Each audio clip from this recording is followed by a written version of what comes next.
¿Has pensado alguna vez si algo tiene base científica? Muchas veces nos encontramos en situaciones en las que se nos dice que un producto va a resolver todos los problemas de nuestra empresa o de nuestra vida. Pero ¿será cierto?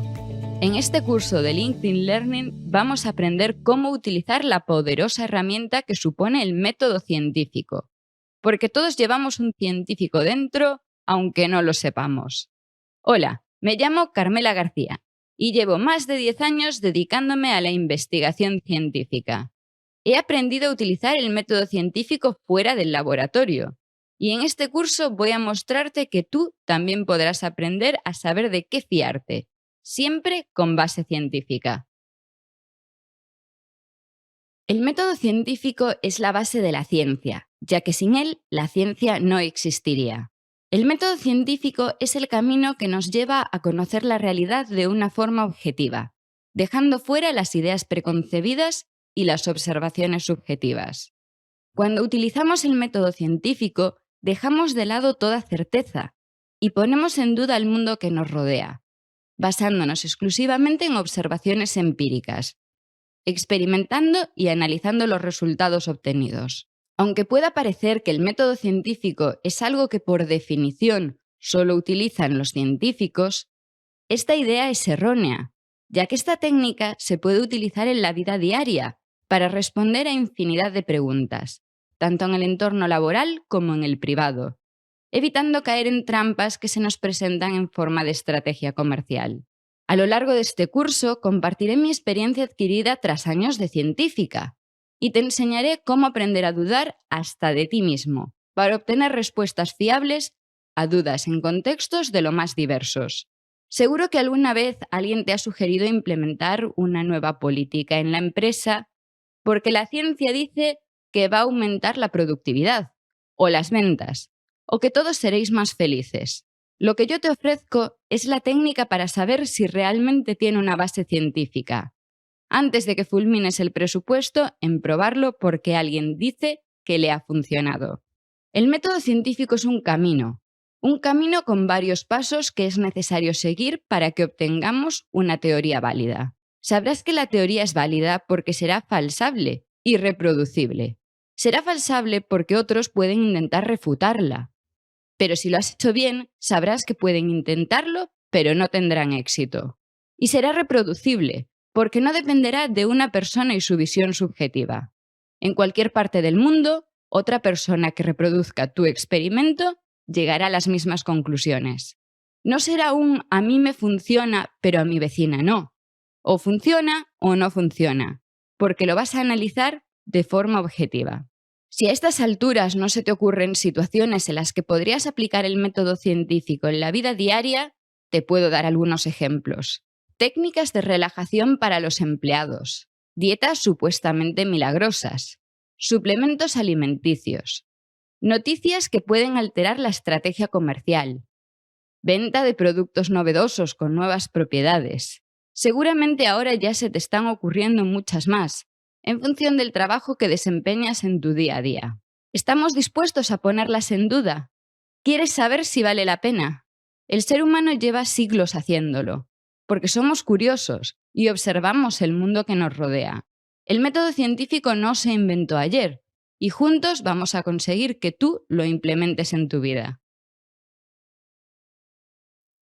Si queremos buscar los orígenes del método científico, probablemente tenemos que remontarnos a la prehistoria. Desde entonces, el ser humano ha observado su entorno, lo que le ha permitido obtener conclusiones, que poco a poco permitieron el avance de nuestra sociedad. Pero aquello eran solo los inicios de algo que tardaría todavía muchos años en establecerse. Poco a poco, en la Edad Antigua, más y más pensadores se percataron de que era necesario observar el mundo que nos rodeaba. Aunque Hipócrates sentó las bases de lo que sería el método clínico, siendo por ello considerado el padre de la medicina, en biología consideramos que las primeras bases del método científico surgen con Aristóteles. Aristóteles dedicó su vida a observar el entorno y buscar las causas del mundo. El por qué, aunque no experimentaba como habría sido necesario para cumplir los requisitos del método científico, su forma de recopilar datos sistemáticamente marca un antes y un después en la historia. Si avanzamos un poco más, llegamos a Leonardo da Vinci, que sí experimentaba y cumplía gran parte de los requisitos del método científico, cuando todavía no se había establecido. Pocos años después, Galileo se opuso finalmente a las ideas aristotélicas, mostrando la necesidad de experimentar. Los experimentos de Galileo le sirvieron para refutar muchas de las teorías que Aristóteles había postulado basándose exclusivamente en observaciones. En este punto de nuestra historia ya estábamos preparados. Solo era necesario que alguien juntase las ideas y les diese un orden y un nombre. Ese alguien fue Isaac Newton. Newton revolucionó la ciencia del momento, y aunque años después Einstein dejó la física de Newton en el pasado, sabemos que todavía está muy presente. Seguro que tú la estudiaste en algún momento de tu vida como si fuese una verdad absoluta. No podemos decir que el método científico empezase a utilizarse en un momento concreto, porque como he explicado, se trató de un proceso en el que a lo largo de los años la humanidad fue dándose cuenta de la necesidad de observar, analizar, experimentar, contrastar, validar y reproducir, que son algunos de los principios del método científico. Aunque normalmente ponemos el inicio en las palabras de Newton describiendo el método científico, ahora sabemos que aunque él dijese estar basándose exclusivamente en hechos y observaciones, sí existían algunas suposiciones para aquellas variables que no podía medir. Porque en el fondo, los seres humanos tendemos a los sesgos, aunque muchas veces esos sesgos sean inconscientes. La teoría de la relatividad sacó a la luz los sesgos de Newton. Aunque la ciencia sigue avanzando a pasos de gigante, en ningún momento debes asumir que se conoce la verdad absoluta. Nuestra mente sigue sesgada, y pese a que intentamos ceñirnos al método científico, incluso haciendo experimentos de ciego para evitar sesgos, no podemos evitarlos. Es algo innato, y te va a pasar a ti igual que me pasa a mí. Siempre vamos a presuponer que algo es cierto y siempre vamos a estar limitados por el conocimiento actual. Y justamente por eso es necesario que utilicemos el método científico, para limitar los sesgos en la medida de lo posible y para que nuestras teorías e hipótesis sean tan cercanas a la realidad como sea posible en el momento de la historia que nos ha tocado vivir. ¿Cómo surgen las situaciones en las que puedes querer utilizar el método científico? Observando el mundo que nos rodea. Si simplemente te limitas a observar tu entorno, puedes acabar sacando conclusiones de forma precipitada debido a un sesgo, porque solo has observado una parte del fenómeno que quieres analizar. Voy a ponerte un ejemplo, y lo utilizaré a lo largo de los pasos del método científico, para que juntos podamos ir avanzando en el proceso. Aunque el primer paso que te planteo es observar, necesitamos experimentar para que nos puedan surgir dudas, preguntas que resolver. Y eso es algo que hacemos de forma inconsciente a diario. Probamos productos nuevos, cambiamos ligeramente nuestra rutina todos los días. Si no lo hiciésemos, nuestra vida sería muy aburrida. Si conscientemente experimentas con tu entorno cada vez que tengas la oportunidad, te surgirán muchas más preguntas para las que quieras obtener una respuesta. Imagina por un momento que yo estoy alternando mi rutina al levantarme de la cama, probando cosas nuevas. Y lo primero que hago al poner los pies en el suelo es dar una vuelta sobre mí misma. Ese día todo me sale bien. Estoy de buen humor, me suben el sueldo y gano un premio en la lotería. De forma muy precipitada podría llegar a una conclusión sencilla. Dar una vuelta sobre mí misma hace que mi día sea fantástico. Voy a venderlo como método para resolver todos mis problemas. Pero yo soy científica y uso el método científico. Y sé que eso no es así. He experimentado y he observado mi entorno, pero todavía no puedo concluir nada. No puedo obtener conclusiones por la primera lección que debes aprender hoy, y quizá la más importante, que se nos olvida muy a menudo. La correlación no implica causalidad. Que algo parezca ser causa de otra cosa no implica que sea la consecuencia, o mejor dicho, no necesariamente. Las noticias están plagadas de ejemplos en los que se ha parado en este punto. Noticias en las que se muestra una correlación entre dos hechos, asumiendo inmediatamente que uno causa el otro, sin que nadie se haya planteado comprobar científicamente si eso es así. Plantéate por un momento cuántas veces has leído o te han contado ejemplos similares. Muchas veces van acompañados del temido «a mí me funciona». Pero algo no se convierte en verdad porque a alguien le funcione. Tiene que funcionarle a todo el mundo en las condiciones que se describen. Y si la condición es que tiene que ser esa persona, ya no vale. Por eso, aunque yo diga que a mí me funciona girar como una bailarina cada mañana para tener un buen día, eso no lo convierte en un hecho probado. ¿Me funciona todos los días? Otra gente puede hacerlo y conseguir que funcione. Antes de seguir, quiero que pienses en un ejemplo similar. Ya te he planteado casos en los que podrías necesitar el método científico, pero quiero que busques algo sencillo que quieras poner en duda y puedas experimentar sin consecuencias. Quizá uno de esos hábitos que hayas leído 1000 veces que van a cambiar tu vida, pero que sepas que no van a suponer un riesgo para tu salud. Empieza experimentando y observando. Puede ser algo de lo que dudes y quieras comprobar que no te equivocas. Si estás pensando en ello y ya has experimentado y observado sus consecuencias, antes de que te precipites intentando obtener conclusiones, tenemos que seguir con los siguientes pasos. Si hemos experimentado y observado nuestro entorno, lo normal es que nos veamos tentados a sacar conclusiones. No nos adelantemos y volvamos a mi ejemplo. Recordemos que yo estaba diciendo que había tenido un buen día tras haberme convertido en una bailarina por un momento al levantarme. Lo primero que debemos hacer es investigar. ¿Otras personas han observado hechos similares? ¿Alguien ha estudiado esto antes? ¿Hay algo que lo contradiga? Más adelante veremos en detalle cómo obtener información fiable, especialmente para aquellos casos en los que no se puede experimentar simplemente con uno mismo. Como espero que hayas encontrado ya cuál es tu pregunta, te invito a que cuando termines de escucharme busques información sobre el tema que te preocupa. Yo he buscado información y parece que nadie ha recopilado datos sobre mi tema previamente, pero tampoco he encontrado nada que diga otra cosa, o al menos aparentemente nada dice lo contrario. Así que yo voy a plantear mi hipótesis, porque tras investigar sobre el tema, parece que tengo algo interesante entre manos. Mi hipótesis va a ser que girar sobre mí misma me proporciona un día fantástico. Lo he observado, lo he experimentado en mis propias carnes y no he podido encontrar información sobre ello.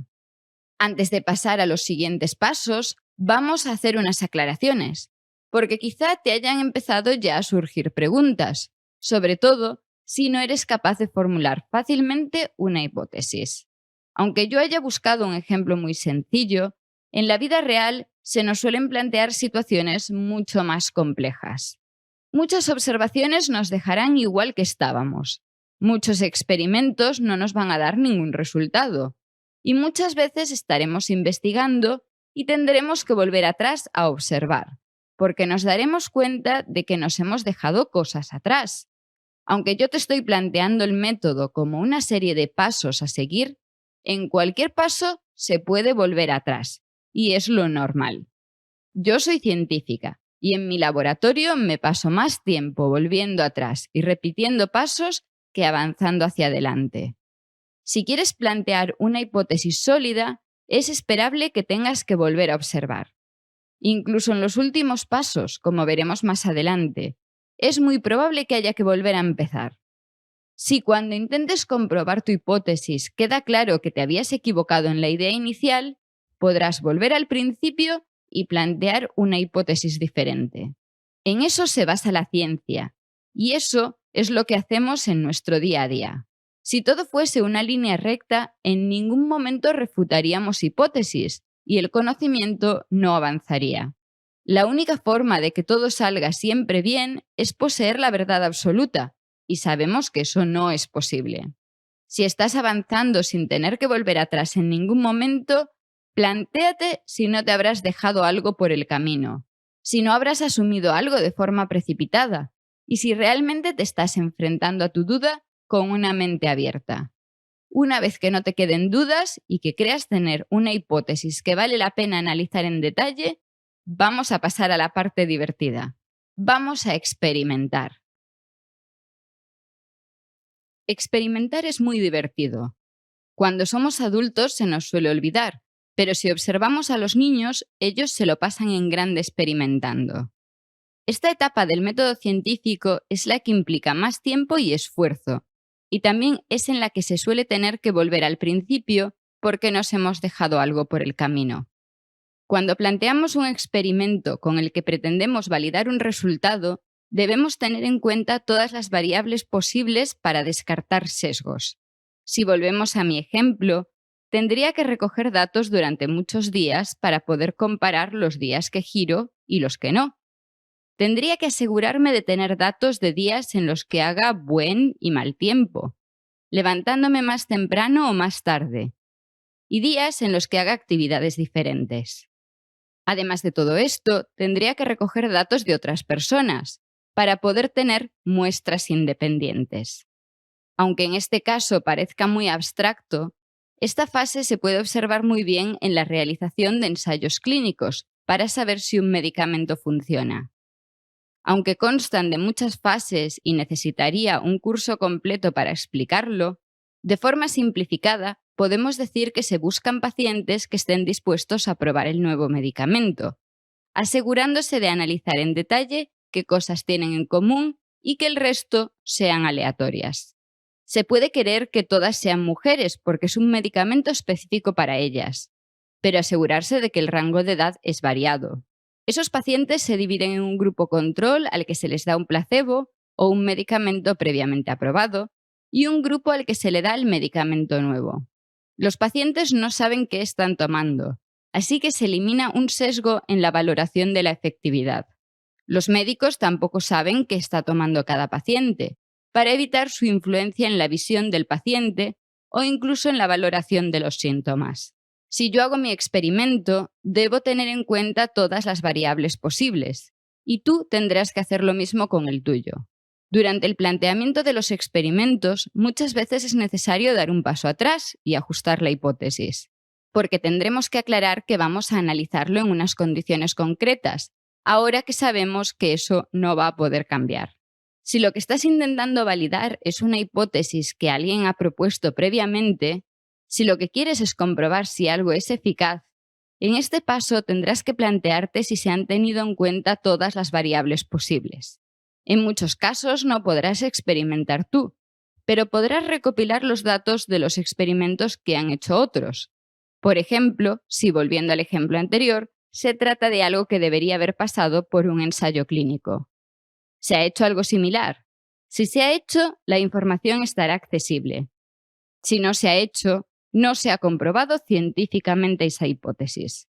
Esos son los casos en los que los científicos decimos eso de no hay pruebas que demuestren que eso ocurra, porque nadie lo ha comprobado. Como en estos casos no eres tú quien realiza el experimento, asegúrate de recopilar todos los datos posibles desde ambos puntos de vista, el que intenta demostrar la hipótesis y el que intenta refutarla. El análisis del conjunto será el que te permita obtener conclusiones, aunque no la verdad absoluta. Por fin llegamos al punto en el que podemos centrarnos en obtener conclusiones. Como ya te habrás dado cuenta, el proceso seguido con el método científico es más largo, pero permite poder obtener conclusiones mucho más fiables.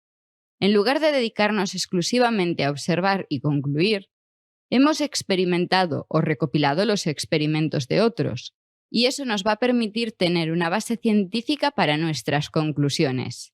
Cuando analizamos los resultados, tenemos que analizarlos todos en conjunto, analizar todos los datos que hemos recogido e intentar extraer conclusiones, preguntándonos también si nos falta algo en los experimentos.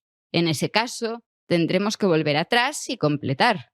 No te preocupes, los novatos suelen dejarse cosas por el camino, pero aprenderás a tomar los datos necesarios y sobre todo a buscar información de todas las perspectivas posibles. Si volvemos a mi ejemplo por un momento, es evidente que mis datos me dicen que girar sobre mí misma como una bailarina en una caja de música no va a hacer que mi día sea mejor, porque al intentar repetir el experimento durante varios días, los resultados son de lo más dispares. Menuda pena, yo que me había hecho ilusiones.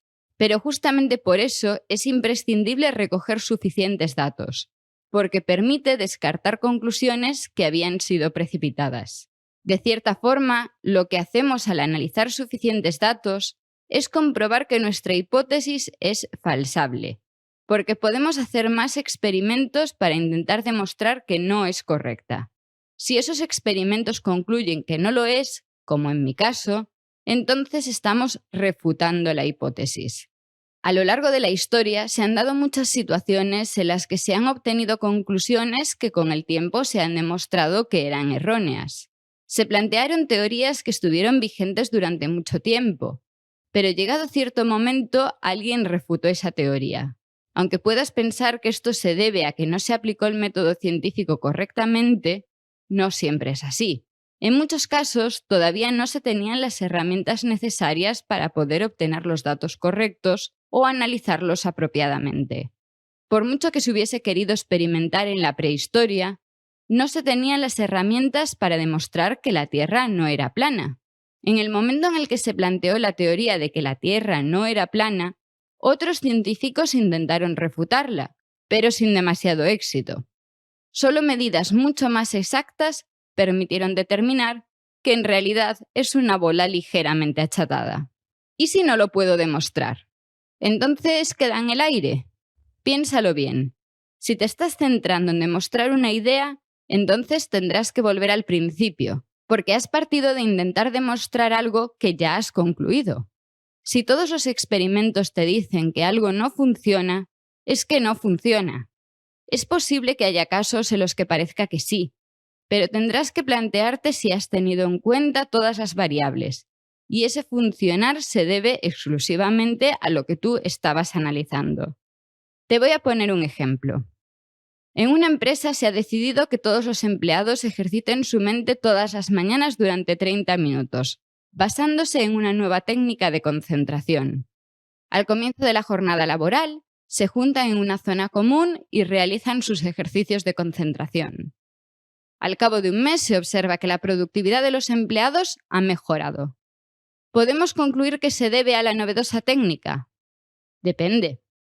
¿Se ha comparado con permitir que los empleados tomen un café con sus compañeros durante esa media hora?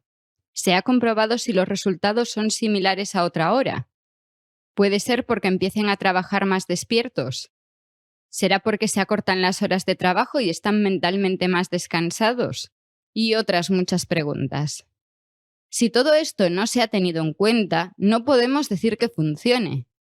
En cambio, si al cabo de un mes se observa exactamente el mismo resultado que antes de implementar el cambio, por mucho que el asesor haya dicho que en otras empresas funciona de maravilla, nuestra conclusión debe ser clara. Habrá otros factores que no se han tenido en cuenta, pero nuestro método ha demostrado que no funciona. Ahora que ya sabes cómo funciona el método científico, podrás empezar a utilizarlo. Pero primero tendrás que cambiar tu perspectiva. Cuando iba explicándote los diferentes pasos del método científico, me centré mucho en analizar la idea contraria a la que quería poner en duda. Esto es un rasgo característico del método científico, y es lo que se llama la hipótesis nula, y es que realmente tenemos que verlo todo al revés. Cuando queremos comprobar una cosa, lo que tenemos que hacer en realidad es demostrar que lo contrario no es cierto. Por eso es muy importante buscar información desde el punto de vista contrario cuando no eres tú el que hace los experimentos. Volvamos a mi ejemplo inicial. Yo no debo hacer experimentos que demuestren que girarme hace que tenga un buen día. Eso sería confirmar mi creencia. Lo que tengo que hacer son experimentos que demuestren lo contrario. Si no consigo demostrar lo contrario, que es lo que llamamos hipótesis nula, entonces puedo aceptar la hipótesis alternativa, que es lo que yo creía inicialmente. Si te fijas, es lo que te contaba sobre validar las teorías e intentar refutarlas. El principio es el mismo. Si ahora le damos la vuelta a la idea, podemos ver claramente que cuando se intenta confirmar la hipótesis alternativa, lo que hacemos es confirmar creencias, que te he dicho que es un plan erróneo. Creas lo que creas, siempre tienes que centrarte en la idea opuesta. Si yo me centro en demostrar que mi suerte no va a depender de mi forma de levantarme, rápidamente demostraré que eso es cierto, y por lo tanto descartaré la idea de la correlación. En cambio, si quiero demostrar que es cierto desde el principio, es probable que caiga en un montón de errores. No tomaré datos suficientes, porque si durante un par de días correlaciona, asumiré que eso es así. Este es uno de los fallos más comunes en la aplicación del método científico, un tamaño de muestra demasiado pequeño. Para plantearlo de otro modo, piensa que se trata de eso que conocemos como reducir a lo absurdo. Solo cuando la hipótesis nula quede reducida a lo absurdo, cuando ya no te queden recursos para intentar demostrarla, entonces podrás aceptar la alternativa. La idea de la reducción a lo absurdo nos ayuda a incluir todos los controles necesarios en nuestros experimentos. Aunque una opción te parezca un poco absurda, si todavía es una opción, tendrás que comprobarlo. Pero recuerda, siempre será una opción para demostrar lo contrario a tu idea inicial. Si en tu cabeza todavía hay algún «y si», entonces no podrás concluir nada. Si te pido que pienses en una persona muy escéptica, seguramente conozcas a alguien. A tu cabeza vendrá alguien que siempre está dudando de todo, que parece tener ideas locas y que siempre incluye ese famoso «y si» en vuestras conversaciones. Quizá pienses en otro tipo de persona, la que insiste en decir a todo un «pues yo no me lo creo, demuéstramelo».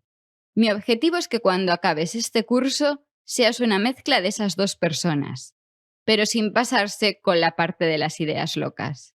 Para poder controlar el método científico y poder utilizarlo en cualquier situación, es necesario que cambies tu perspectiva de la vida. A partir de ahora, tu perspectiva será científica en todos los ámbitos, estés en la oficina, en el supermercado o en el gimnasio.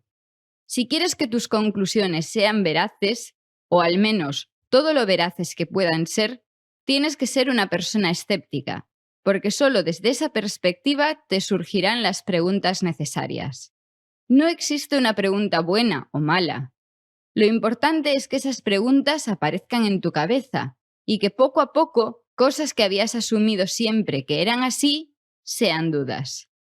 He repetido ya muchas veces que lo importante es dudar. ¿Debe quedar siempre el beneficio de la duda? No.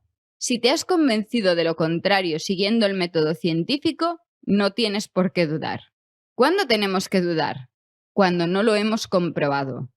O mejor dicho, cuando nadie lo haya comprobado científicamente. Pero tampoco debes creerte nada porque alguien diga haberlo comprobado. Por eso es importante mantener el beneficio de la duda. En el momento en el que alguien te diga eso de que algo está científicamente probado, entonces saca ese escepticismo de tus entrañas y ponlo en duda. No tengas miedo y pide que te lo demuestren. Busca la demostración, busca los resultados de los experimentos. Y solo cuando sepas que todo parece correcto, entonces podrás creerte eso de que está comprobado científicamente. En este punto quiero hacer una aclaración, y te lo digo como científica que soy. Que algo te lo diga un científico no quiere decir nada. El día que nos dan el título no nos graban a fuego en el cerebro unos principios éticos. Y los científicos también pueden mentir, sobre todo si hay dinero en juego. Además, todos nos especializamos y tendemos a caer en los mismos errores en cuanto nos salimos de nuestro tema. No confíes en una persona. Confía en tu comprobación del método científico. Un argumento falaz no es un argumento. Si nos olvidamos por un momento del método científico y te pregunto sobre prejuicios y falacias, es probable que recuerdes alguna discusión muy acalorada en la que el otro interlocutor se estaba escudando en falacias para poder defender su idea. Una idea basada en prejuicios y no en datos. La forma de detectar a un vendehumos, una persona que no tiene ninguna prueba para lo que defiende, es pedirle los datos que lo avalan. Si la conversación gira sobre una serie de argumentos repetidos hasta el infinito, pero esa persona no puede apoyarse en datos, algo va mal. Recuerda que tu herramienta principal, lo que ya has aprendido con el método científico para saber si algo es cierto o no, es pedir que te lo demuestren. Ya hemos aclarado antes que las ideas preconcebidas, esos prejuicios, es necesario dejarlos atrás, así que espero que ahora ya seas una persona escéptica y seas capaz de ignorar los prejuicios del mundo que te rodea, que por cierto son muchísimos. Voy a partir del punto en el que creo que tú ya estás dudando, pero como no puedes hacer los experimentos con tus propias manos, vas a querer analizar los que te presentan otras personas. Deberás ser capaz de detectar las falacias en el discurso de otras personas, ya que esas falacias se utilizan para cubrir la falta de datos que corroboren una hipótesis. Voy a hacerte un resumen de las falacias que nos encontramos frecuentemente. Y seguro que recuerdas haber leído alguna de ellas recientemente, o haberla escuchado en la televisión o en la radio. En sí, ya te he hablado de falacias, aunque no les haya puesto nombre. Correlación no implica causalidad. Esa frase que tanto repetimos los científicos es una de las falacias más comunes y también una gran fuente de preguntas. Que dos cosas ocurran simultáneamente no implica que haya una relación entre ellas. Además, si te apresuras a sacar esas conclusiones, dejarás un montón de parámetros importantes fuera, que pueden ser las causas reales. Si la falacia aparece en medio de una discusión acalorada, es común que sea la que conocemos como falacia ad hominem, en la que se te ataca a ti directamente y no a tus argumentos. Es muy común en política, y algunos tertulianos abusan de ella. Cuando se habla de terapias alternativas, de las que hablaré más adelante, muchas veces se incluye la conclusión con la idea inicial, cayendo en un círculo vicioso sin argumentos. O lo que quizá es más común, se dice que algo tiene que ser cierto porque no puedes demostrar lo contrario. Si alguien te argumenta eso, recuérdale que el método científico se basa justamente en analizar lo contrario, y que lo que está intentando utilizar para convencerte es una falacia. Como ya te dije previamente, a veces se utilizan científicos famosos para demostrar algo. Pero que alguien sea un científico famoso no demuestra nada. Ese argumento también es falaz. Y si no vale con científicos, mucho menos con otros personajes famosos que no tienen ni idea de qué hablan. Por desgracia, eso se utiliza muchísimo en la publicidad. Por último, te voy a contar lo que es la falacia del hombre de paja. Si has caído en sus redes, que seguro que alguna vez ha pasado, lo recordarás como el día que te enfadaste mucho diciendo un «pero si yo no he dicho eso». En este caso, lo que se busca es alterar tu posición, distraerte e intentar llevarte de vuelta a la idea inicial sin haberte dado en ningún momento un argumento basado en datos. Antes de centrarme en algunos aspectos más prácticos, me gustaría que nos paráramos un momento a insistir en esa necesidad de tener un pensamiento crítico. Ya te he dicho que tu postura tiene que ser siempre escéptica en un primer momento y que debes dudar absolutamente de todo, creyendo solo aquello que se pueda demostrar con datos, datos que tienen que venir de fuentes fiables. Ahora lo que quiero es hacer hincapié en ese pensamiento crítico. El pensamiento crítico es justamente el resultado de una mente escéptica. Cuando estés analizando los resultados de una serie de experimentos, tendrás que hacerlo siempre desde una perspectiva crítica. Es necesario identificar los sesgos cognitivos, esos prejuicios de los que hablábamos antes, y también las falacias. Está en tus manos, o mejor dicho, en tu mente, identificar todos los errores posibles en el planteamiento y en la ejecución del método científico. Esto es lo que hacen muchos analistas y también lo que hacemos los científicos cuando hacemos revisiones de artículos de nuestro campo. Aunque pronto te hablaré de la revisión por pares, de vez en cuando escribimos textos nuevos en los que hacemos una revisión de lo que se conoce en nuestro campo de trabajo. En ese caso, lo que debemos hacer es buscar toda la documentación posible y analizarla de forma crítica. Aunque no sea una revisión de bibliografía científica, textos similares llegan a tus manos todos los días, en forma de artículos en periódicos, revistas o blogs. Si la persona que escribe el artículo no posee un pensamiento crítico, es probable que te traslade una idea errónea, porque el análisis de los datos va a ser incorrecto. Por eso, a veces encontramos contenidos con muchas fuentes que dicen una cosa, pero la conclusión es la opuesta. El pensamiento crítico te permitirá centrarte exclusivamente en los datos que se presentan, en los resultados de los experimentos, y ser tú el que obtenga conclusiones, que pueden ser las mismas que las del autor del texto o no. Por eso también es importante que tu mente sea abierta y se exponga a fuentes que en principio son opuestas a tus creencias. Valorarás los resultados y pondrás en duda tus creencias. En algunos casos cambiarás de opinión, en otros no, pero es un proceso imprescindible. Ahora piensa en tu trabajo. ¿Has analizado alguna vez la perspectiva de la competencia? Porque quizá descubras errores que puedes utilizar a tu favor, o quizá estrategias que puedas implementar. Cerrar nuestra mente a ideas contrarias nos limita muchísimo. Espero que la teoría haya quedado clara, así que ahora toca pasar a la práctica. Todo esto, ¿cómo se hace? Quiero darte las herramientas necesarias para que tú puedas analizar la vida con perspectiva científica. Pero para ponernos en contexto, primero te voy a contar cómo lo hacemos los científicos. Desde fuera parece que obtenemos resultados, publicamos los resultados en una revista y ya está. Pero yo te he contado esa parte de validar los resultados o refutarlos. Así que el proceso no es tan sencillo. Porque yo diga que algo ocurre, no voy a poder publicarlo así a la ligera. El método que hemos usado para evitar sesgos y asegurarnos de la veracidad de las conclusiones es la revisión por pares. Cuando enviamos un artículo a una revista, la revista no lo acepta a ciegas. Primero lo manda a otros científicos, normalmente 2 o 3, que van a leer nuestro artículo. En él habremos expuesto nuestra hipótesis, todos nuestros experimentos, el análisis de los resultados y las conclusiones. Lo que hacen esos otros científicos, los revisores, es analizar si todo se ha hecho correctamente. Si se les ocurre algún experimento que falta y que podría tirar por tierra nuestra teoría, pedirán que lo hagamos. También dirán si faltan controles, si la muestra elegida era la correcta o no, o si parece que nos estamos precipitando en nuestras conclusiones.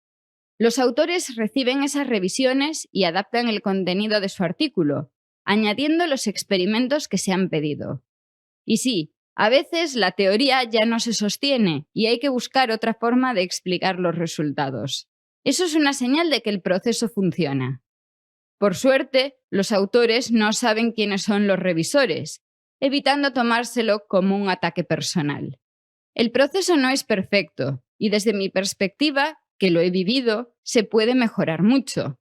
Pero los problemas se deben a otras causas, como la falta de tiempo o la competición entre los propios científicos. La base es sólida. Permite a una persona reproducir los pasos de otra sin necesidad de reproducir todos los experimentos, reanalizando sus datos. Más adelante, cuando el artículo esté publicado, otros intentarán reproducirlo, y si no se puede, cosa que se puede deber a algo tan simple y triste como haber falsificado los datos, entonces el artículo se retractará. Aunque este proceso se utiliza en todos los artículos que se publican en revistas científicas, no existe nada parecido para los artículos que se publican, por ejemplo, en medios de comunicación digitales. En cambio, sí tenemos el mismo objetivo: atraer a muchos lectores, que te citen, que hablen de ti y que, con suerte, consigas un puesto de trabajo mejor. Pero el control de calidad, que supuestamente es la revisión por pares, no existe fuera de este mundo y queda en manos del lector hacer de revisor. Tú lees esos artículos y tú tienes que hacer de revisor cada vez que leas. Al cabo de un tiempo será un acto inconsciente. Si los científicos revisan artículos usando el método científico para ver si se ha usado correctamente, tú puedes hacer lo mismo. Ahora vamos a empezar con la parte en la que tú vas a ser quien ponga en práctica el método científico. Lo primero es identificar aquellas cuestiones de las que más debemos dudar. Y eso no es difícil, porque se nos bombardea a diario con ellas. Las situaciones en las que te puedes enfrentar a estas cuestiones son muy variadas. Quizás sea en tu vida privada, pero también pueden afectar a una decisión empresarial. ¿Realmente quieres poner en peligro el presupuesto de la empresa? Porque en esos casos ya no hablamos de gastarte una pequeña parte de tu sueldo. Hablamos de jugarte tu sueldo futuro. Y no solo es dinero, porque a veces podemos incluso poner en riesgo nuestra salud o la de otras personas. Por una parte tenemos los productos milagro. Si se plantean como milagro, ya es mala señal, porque tu mente científica te debería decir que los milagros no existen. Pero muchas veces eso no se dice así. Simplemente se da una lista de propiedades que es, como mínimo, un poco dudosa. Porque un producto sea nuevo no necesariamente va a ser fraudulento. Tampoco aquellos que llevan entre nosotros muchísimos años son necesariamente efectivos. Por ejemplo, hay productos naturales, extractos de plantas, que son claramente efectivos y su efectividad se ha demostrado científicamente. Y otros que lo único que van a hacer es dejarte sin dinero. Va a estar en tus manos decidir, con una base científica y siguiendo el método propuesto, si realmente hay pruebas de que ese producto es efectivo. De una forma similar, existe un montón de terapias que pueden despertar nuestras dudas. Te voy a dar un truco. Si es algo nuevo, pero se presenta como terapia milenaria, deberías dudar mucho. Si hace siglos alguien hubiese descubierto cómo eliminar el estrés y realmente funcionase, ningún humano lo sufriría. Si sigue ahí es porque esas terapias no funcionan como dicen. Y no todo son cosas que nos estén intentando vender, porque en algunas ocasiones simplemente se intenta alterar nuestra perspectiva. Eso es lo que pasa con las fake news, especialmente en este mundo en el que los hechos alternativos se toman como hechos reales. No, no hay hechos alternativos. Las cosas son o no son.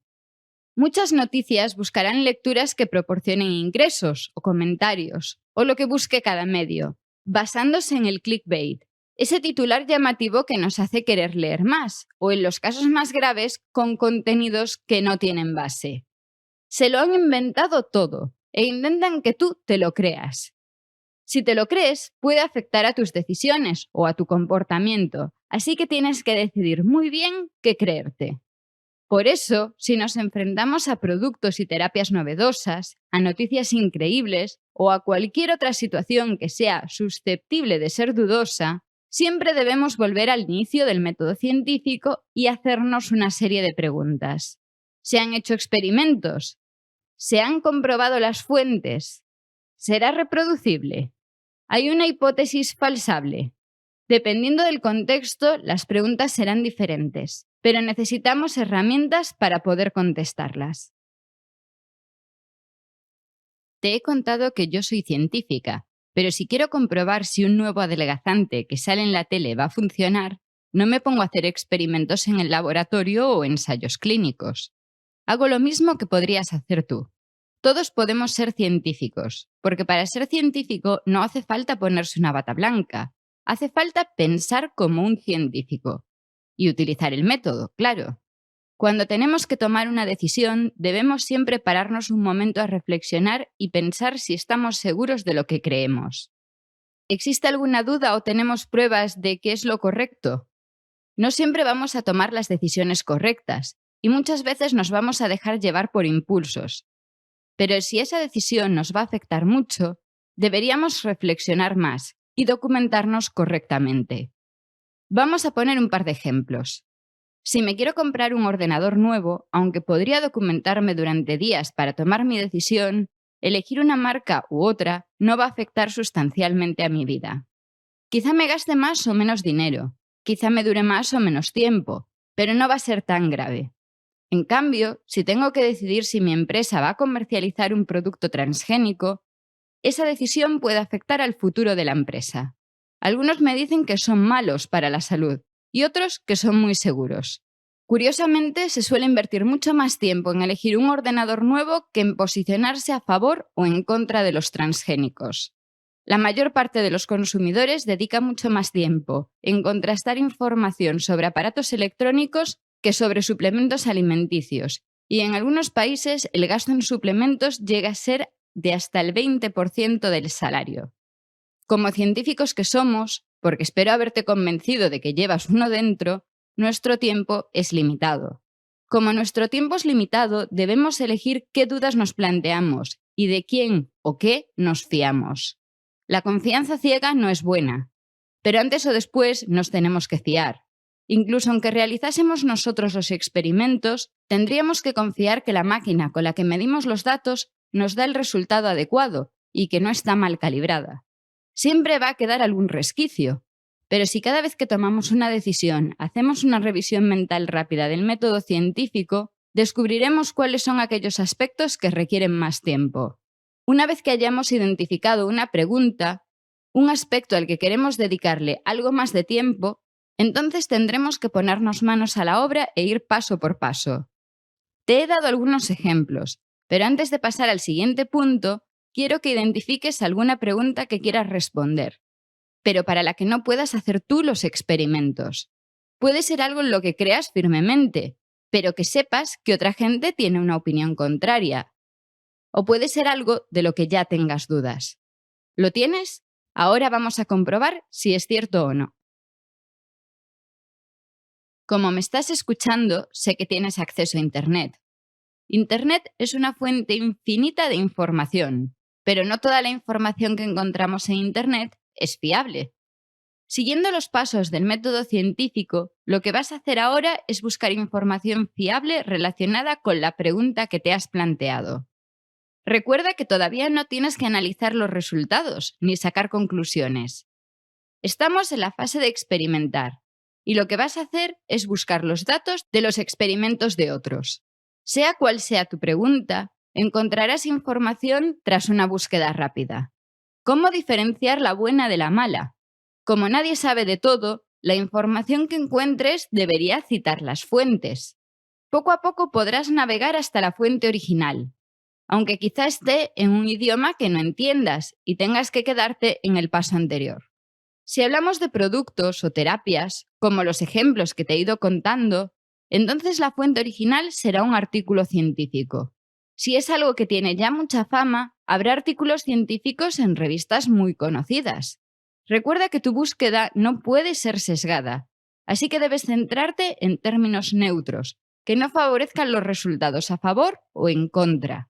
Una vez que hayas acumulado unos cuantos enlaces, deberías empezar a ver un patrón y ver que hay referencias a fuentes comunes. A continuación, busca los extremos. Busca información claramente a favor y claramente en contra. Recopila toda la información que puedas y empieza a resumirla en tu cabeza. También puedes hacer esquemas si eso te ayuda.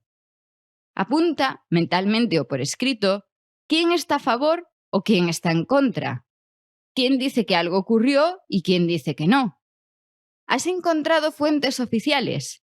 Sea cual sea la pregunta, te acabarás encontrando con declaraciones oficiales, sea de un gobierno, de una agencia estatal o de una universidad.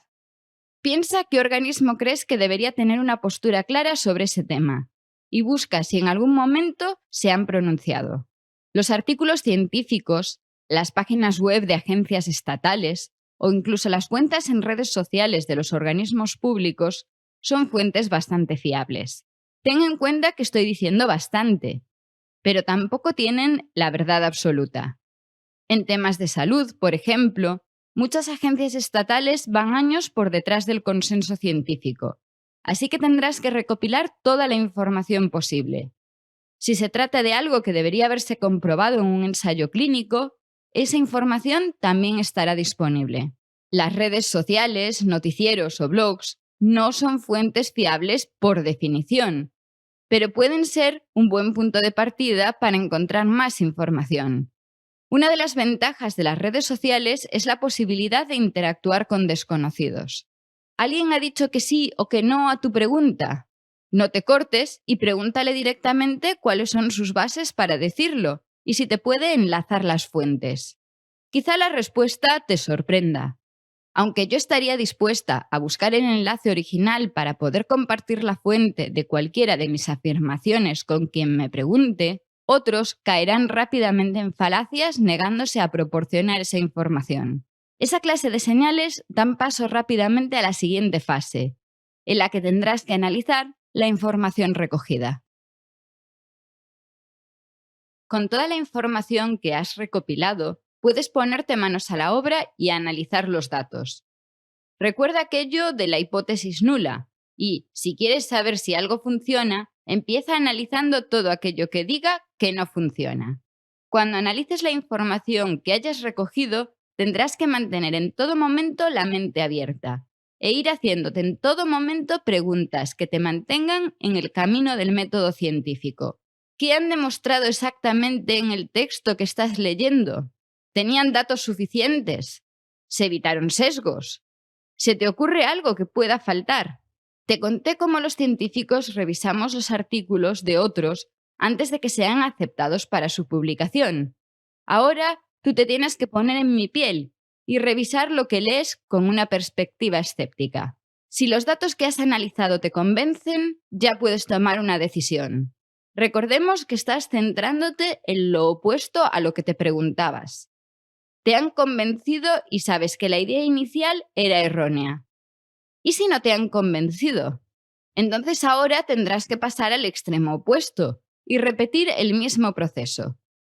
Recuerda que en ningún momento te puedes dejar llevar por tus prejuicios. Los datos que tienes delante te tienen que convencer independientemente de lo que tú creyeses previamente. Si tras analizar ambos extremos no tienes una idea clara, tendrás que plantearte recopilar más información. Ahora, además, tendrás más preguntas, porque cada extremo acusará al contrario de no haber comprobado algo, así que tendrás que saber si se comprobó o no. Si ya has analizado suficiente información, es posible que no vayas a poder obtener una respuesta clara, porque no siempre se puede decir que sí o que no. Seguramente habrás escuchado alguna vez eso de que no hay pruebas científicas que lo demuestren. Decimos eso cuando no podemos asegurar que algo sea cierto, pero tampoco podemos asegurar que sea mentira. Hacen falta más estudios, y quizá no estén en tus manos. Eso sí, si lo que te vas a jugar es dinero o salud, ten mucho cuidado antes de arriesgarte, porque realmente no puedes saber si va a funcionar o no.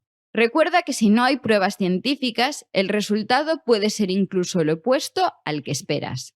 Ten en cuenta que en muchas ocasiones te encontrarás con mensajes muy atractivos, insistiendo en que algo funciona, que algo ha pasado, pero que están apoyados exclusivamente con testimonios personales. Si no se ha podido hacer un estudio riguroso en el que se haya eliminado el efecto placebo o la sugestión, entonces esos resultados van a ser humo. Esto no implica que no sea cierto, pero implica que no se ha comprobado y por lo tanto tú no debes fiarte. Recuerda que ahora yo podría abrir una página web promocionando mi terapia de giros al despertar para traer la buena suerte. Podría contratar a actores que dijesen que también les ha funcionado. Y podría cobrarte por darles clases a los trabajadores a tu cargo. ¿Me creerías? No hay pruebas científicas de que funcione, ¿verdad? Pues así tienes que dudar siempre. A lo largo de este curso te he contado cuáles son los pasos a seguir en el método científico y además de darte ejemplos más prácticos, te he contado cómo se utiliza en entornos científicos. Pero también te he dicho que tú eres como yo y que todos llevamos un científico dentro. A partir de hoy podrás tomar tus decisiones basándote en estos principios y saber si existe una base científica que apoye los diferentes argumentos. Pronto te darás cuenta de que ves el mundo con otros ojos y que eso es porque tu mente escéptica está despertando. Empezarás a analizar inconscientemente diferentes situaciones y a dudar cuando lees las noticias. La próxima vez que entre un comercial en tu despacho, podrás pedirle que además del folleto informativo, quieres analizar los datos que apoyan su producto y le preguntarás por argumentos científicos. Quizá te replantees si el nuevo menú de la oficina es realmente más sano y si va a afectar a los trabajadores como dice la empresa que lleva la cafetería y que os va a cobrar más. Preguntarás en el gimnasio si se ha comprobado científicamente que esas nuevas clases que ofrecen funcionan y no suponen ningún peligro para la salud. También empezarás a preguntarte si todos esos reclamos en las etiquetas en el supermercado serán ciertos y qué es exactamente lo que puede hacer un producto mejor que otro. Ahora has dejado tus creencias y tus ideas preconcebidas en el pasado, en el mismo saco que los sesgos, y te enfrentas a la vida con una mente crítica y analítica. Ya no sabes en qué crees exactamente, y poco a poco te irás replanteando muchas cosas que creías verdades absolutas. Pero eso es buena señal. Ser escépticos, afrontar la vida con una perspectiva científica, nos permite correr menos riesgos y asegurarnos de que tomamos las mejores decisiones posibles. Yo te he dotado de diferentes herramientas, así que ahora es tu turno. ¿De qué dudas?